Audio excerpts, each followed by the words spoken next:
Hello, Jim here for Professional Auto Service. This video is not about business. It's not about who does a better job. This video is a salute to the Uniontown area. It was confirmed by the National Weather Service that an EF1 tornado with winds as high as 105 miles an hour hit our area, causing widespread damage. It literally looked like a war zone from the area of Gallatin Avenue to Cool Spring.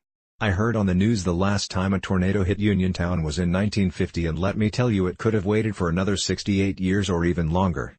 Many people were affected by this tornado. Some lost their homes while others experienced varying levels of damage to their homes and property. It truly was a sad sight to see such widespread damage. With damage comes suffering. I know it is said often that buildings and other material things can be replaced, but lives cannot be replaced. That is true. But there is still a lot of stress when we have something unexpected happen. Uniontown was founded by Henry Beeson on July 4, 1776, and has survived a lot through the years. In looking around today, I could see a big reason why the Uniontown area has survived. The people showing up to help their neighbors was truly amazing.